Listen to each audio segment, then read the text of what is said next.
All right, part 3 of the 1585. This video is going to cover kind of the overview of a 1585 by itself, along with attachments, controls, and location of some of the parts. Attachment-wise, basically the big attachments are decks. The V-Flex deck that you see on this machine is no longer available. If you want a flexible deck, you got to go through LastTech or LazeTech, however you want to say it. The decks that are available are the rear discharge fastback decks and also the side discharge 7-iron Pro decks, of which there are 4 of those decks in total. You've got, I think it's a 62-inch rear discharge, a 72-inch rear discharge. Then you got the 60-inch side discharge and a 72-inch side discharge. The 72-inch side discharge is what I have on this deck. Will actually end up on the 1585 here in the near future. If I mow any more this year. But this is the 72-inch side discharge deck. You can also get brooms. So that is a non-John Deere broom right there for this unit, but Deere does offer a 60-inch heavy-duty broom. Also, you can get a 47 60-inch blower. You can get a front mount blade, which I believe still comes in 54. You can order it, but it's not very common, or a 60-inch blade. And then you can get all types of, I think there's a bagger for it.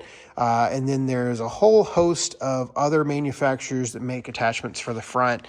I know turbine fans for blowing leaves, and I've seen some flail mowers and stuff like that. Pretty cool units overall. Now, just while we're on the outside, I'm going to go ahead and cover a couple of the options this machine has on it, aside from the weights. One of the things that I would recommend if you're going to get one of these machines, those brackets right there on either side are chain down brackets. They are an option when you buy these machines, and I would highly recommend that you get them because it makes chaining them down on a trailer so nice.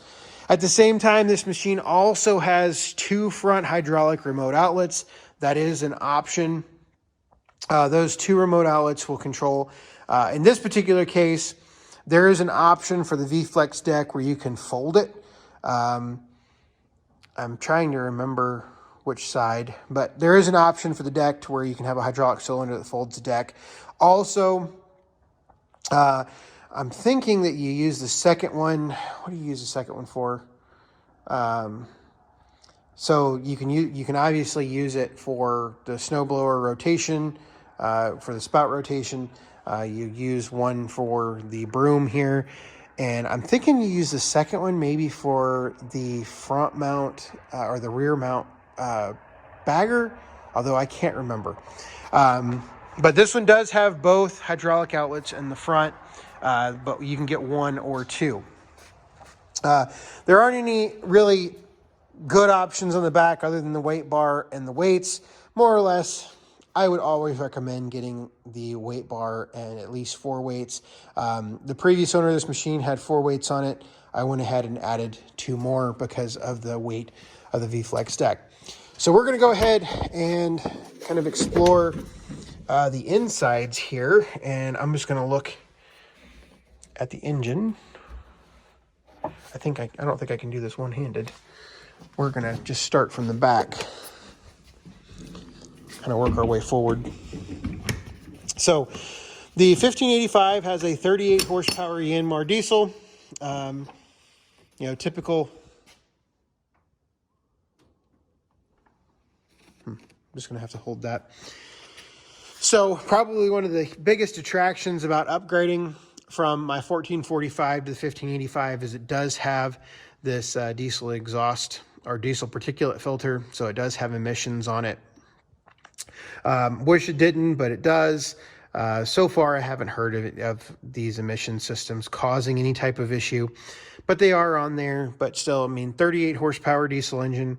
Nice thing is these type of units, because they are used at wide open throttle when you're mowing, I don't think you'll ever have too much of a problem with particulate buildup. And like I said, I've never heard of much going wrong with them.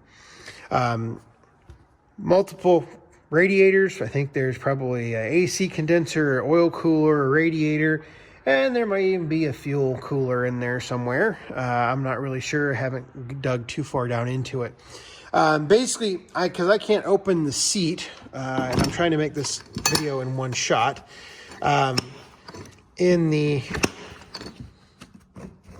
Struggling here. I'm going to give it one more college try to get the seat up here. So I'm actually going to set the phone down and drop it in the process.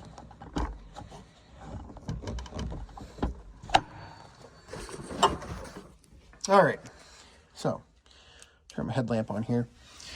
So here is everything in the engine compartment that you're sitting on top of when you're running it. You got your air filter down there. I don't even know where there's the dipstick back there. Dipstick is right there into my finger shadow right there. You got your, I don't even know if you can see the model on the engine, but it's, like I said, it's a 38 horsepower engine. Basically kind of cramped up underneath there. You know, wish I had a little bit more space. It is kind of harder to work on. And if you can't tell, it is dusty in this cab, which I will address in future videos. Now, one of the really nice options with these cabs is it does have the the Grammer air suspension seat, which is absolutely fantastic, extremely comfortable seat. So let's go ahead and climb up on in the cab, and we'll go over controls.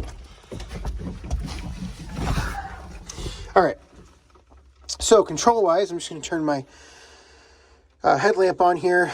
We have our left, right, brake, differential lock, brake lock right there. So when you mash down on the brake, you can lock your brakes just like that.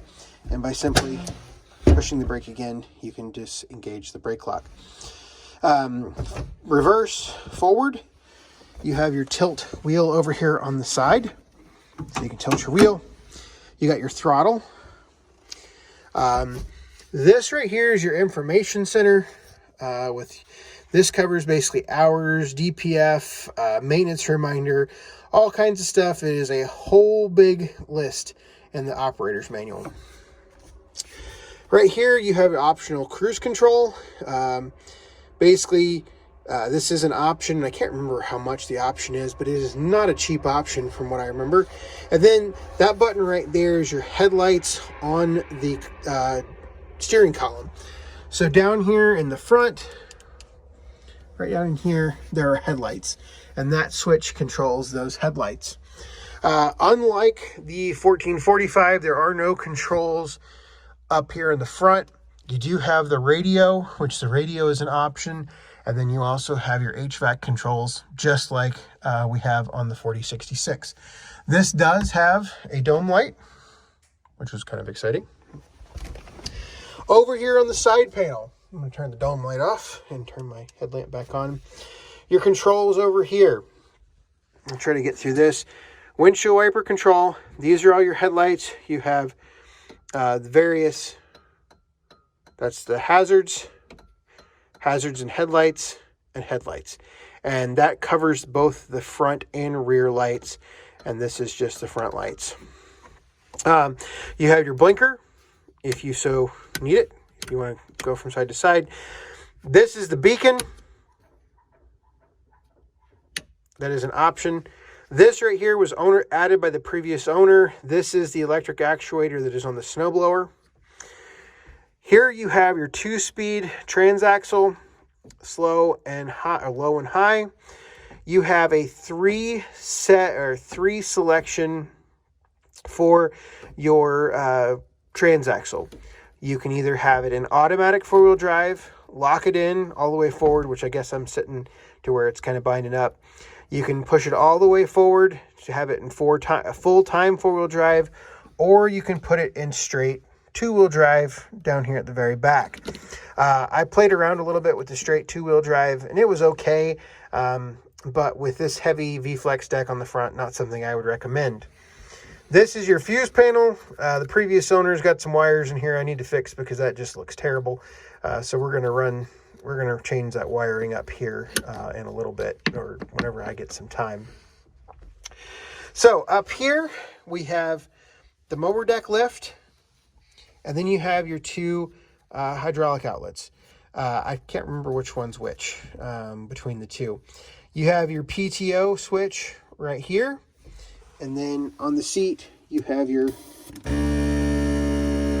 up-down controls right there. That switch right there. So that pretty much covers the controls in this machine. Option-wise, the radio is an option, the cruise control is an option, and your two hydraulic outlets are an option. And the beacon is also an option. So it's one of those deals that probably one of the only complaints I have about this machine is it doesn't have LED lights yet, which we'll work on. But the seat's extremely comfortable. The view out the front is really, really good. And I already have some video of mowing in the cab. I think I've got this a little farther forward than I originally had it, but here, let's drop this all the way down. So basically, sitting here, you can see, and I'm just going to put you at my eye level, which is right here. You can see everything that I can see right there. Which is, if you look around, you've got plenty. You can see the tire here.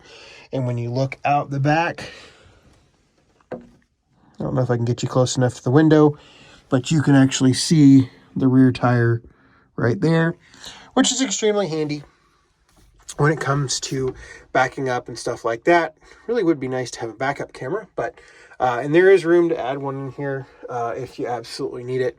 I don't know how you'd mount it in here, but it certainly can mount it in there.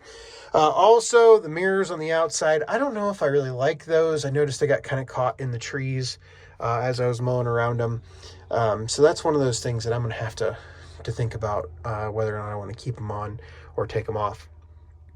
But those are the controls and kind of the overall 1585 overview. Hopefully we get some good videos of it blowing snow this winter, and we'll get some more videos of it. I don't think there's that much mowing to do this year.